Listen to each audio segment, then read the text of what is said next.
Ah, attendez mes Barcelonais. Vous pensez vraiment que j'aurais passé toute une demi-journée sans vous résumer l'actu concernant le FC Barcelone? Ça, c'est mal me connaître, mes fans. Alors là, qu'est-ce qui se passe du côté du FC Barcelone en ce beau mardi matin? Est-ce le fait que le FC Barcelone va signer Vlahovic en fin de saison?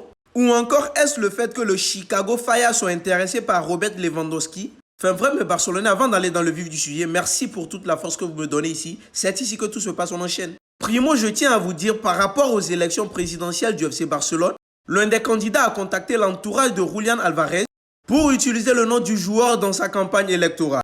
La bonne nouvelle qu'on a est que Vlahovic vers un Barça, il va signer au Barça, c'est ce que je crois. La déclaration forte de Dusan Ilić, préparateur physique de la sélection serbe et de l'homme de confiance du buteur, libre de tout contrat à la fin de saison. Vous validez la piste? Contrairement à Vlahovic, on aurait préféré Soro Guirassy. Vlahovic pourra aussi faire l'affaire. Et mes Barcelonais, mauvaise nouvelle pour nous. Rafinha ne s'est pas entraîné aujourd'hui. Sa participation contre l'Atlético Madrid est très incertaine. Dans le cas inverse, De Jong s'est entraîné normalement avec le groupe. Enfin bref. Juan Laporta est passé saluer le vestiaire ce matin à la Ciutat Esportiva sur le centre d'entraînement.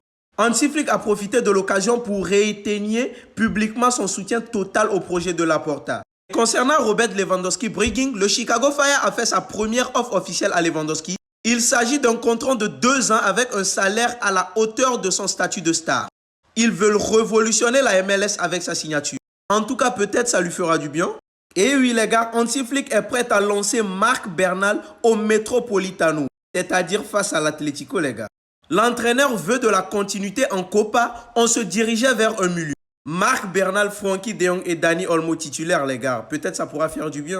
Mais Barcelonais, avec le niveau de Jules Koundé en baisse actuellement et sans remplaçant fiable, Barcelone semble regretter l'absence de Sergi Roberto comme option à ce poste les gars, on le regrette. King, Dani Rodriguez souffre d'une déchirure partielle du tendon quadriceps.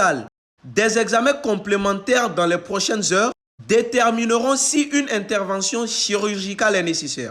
Bonne nouvelle, une rupture du ligament croisé antérieur a été écartée. J'en profite pour vous faire écouter les déclarations de Lamine Yamal concernant la Coupe du Monde. Yamal rêve de la Coupe du Monde. Très enthousiaste à l'idée de disputer le Mondial 2026, même s'il rappelle qu'il reste encore beaucoup de temps. Son objectif avec l'Espagne est clair, gagner le trophée et tout donner pour son pays. Et sur ce, Jürgen Klopp va jusqu'à féliciter Lamine Yamal.